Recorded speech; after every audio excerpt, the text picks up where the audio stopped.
Hello everyone. I did a video earlier and I did say that I'm going to talk about this video that I'm going to talk about now, which is a video of a woman who was praying for the child at a naming ceremony and saying that in Nigeria there are a lot of people who use pen to change zeros and steal billions of naira. And she was praying that this child, and she placed a pen in the child's hand and was praying that this child was going to grow up and be one of those Nigerians. Before I go on, anyway, let me allow you watch this video, this particular video, and we'll continue the conversation. Just listen to this. This is supposedly a woman of God during a new child's naming ceremony. Nigeria da. Taba ti mo bẹ̀rẹ̀ tí wọ́n ti fi yí ọdọ 16. Ó ti ní iye mílíọ̀nù tó jẹ́. Israel. Akọ́rẹ́dé. Èmi fi èdìdí bírò ilé ọlọ́wọ́ láti òní lọ. Lórílẹ̀-èdè Nàìjíríà nínú àwọn tí wọ́n máa fi báyọ̀ kówó Nàìjíríà jẹ. Orúkọ rẹ̀ mọ̀rùn. Ẹ bá ṣàmì. Ẹ bá ṣàmì dáadáa. Ọmọ yìí bá di gómìnà kò léèwọ̀. Ó bá di sẹ́nítọ̀ kò léèwọ̀. Nínú àwọn tí wọ́n máa fọwọ́ báyọ̀ kówó Nàìjíríà jẹ. Láti òní lọ Akọ́rẹ́dé orúkọ rẹ̀ mọ̀rùn.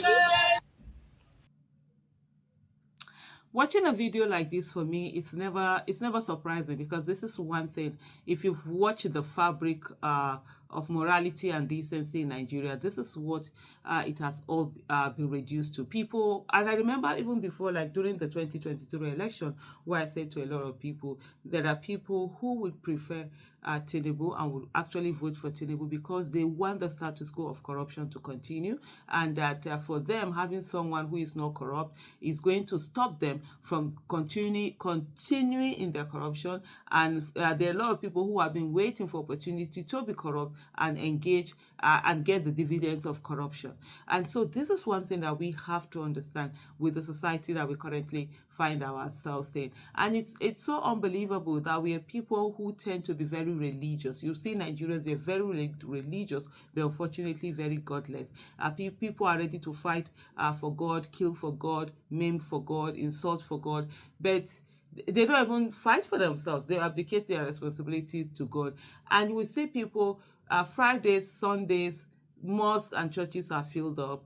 Every other day they're doing one activity or the other. But yet, when it comes to doing the right thing, when it comes to doing things decently, things with morality, you find they suddenly forget that. Somebody will go and pray. Immediately after praying, we carry a pen and actually change zeros. And there are people who are happy that those zeros are being changed. And we've come to a place whereby those who are incorruptible are the ones that are always made to feel ashamed in Nigeria. They are the ones that are ashamed. They're the ones that are looked down upon. They are the ones that are insulted and denigrated. You will hear things like, oh, he went there, he served, and he got nothing. See his mates that went there, they were able to amass so much. Meanwhile, those mates that they're referring to are the ones who looted their wealth. And for you protecting their wealth and ensuring that the right thing is done, you get insults for all the things, that you do. These are things that we must be ready to tackle. Otherwise, we'll continue to churn out these corrupt leaders who will take over offices by fire, by force, and we rig their way into offices because they have no moral conscience. And then they feel there are people who are looking up to be big boys and big girls like they are. And it's so heartbreaking the way things have, sort of nosedived in terms of values, in terms of integrity in Nigeria. You're finding parents sending their children to go and learn how to do Yahoo job. You're finding parents having association of parents with Yahoo children, having association, doing everything to get them fortified when it comes to going to churches, mosques, shrines, to go and get their children fortified, and for them to always get the things that they need to be able to continue duping people. And you just wonder, and these parents don't care. All they're interested in is the fact that their children are going to come home with something. So it's always they're bringing something back home, they're bringing in money, they're bringing in something, whatever wealth it is, no matter how ill-gotten those wealths are. parents seem not to care anymore. All they care about is for their children to bring this world. And you find even in the family dynamics, if you don't have money to give, you're not seen as a child. Even when your parents are praying for you, they are praying for you based on the things that you bring, based on the material things, that you bring, not necessarily that they're praying for you based on unconditional love. And the moment you don't bring something, they don't care whether, your life has changed, what has happened to you, you're going through a tough time or whatever. They don't care. You just see the way they do a 180 or 360 on you, and in terms of the behavior, it's really sad that for a nation that professes so much religion, that it's a nation full of ungodliness. So Nigerians are so religious but godless. The video that I had done, where I even talked about the fact that I was going to do a separate video on this, was the one on Ekweremadu's wife, who has been released from prison in UK, and her village people were jubilating, and you just wonder.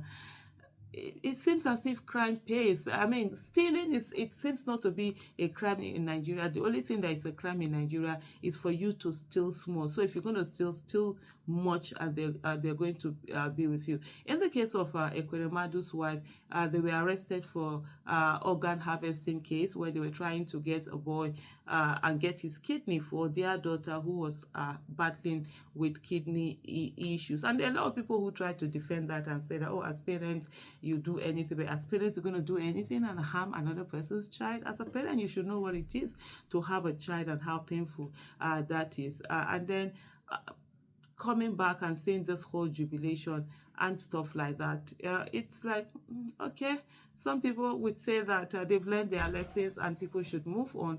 But at the end of the day, is that really what we profess as a society? Is that really what we want as a society? It's really heartbreaking that as a people we've gotten to this level. And sometimes when you see those rulers who are doing anyhow, those corrupt rulers, and you're wondering, why is it that Nigerians cannot fight them?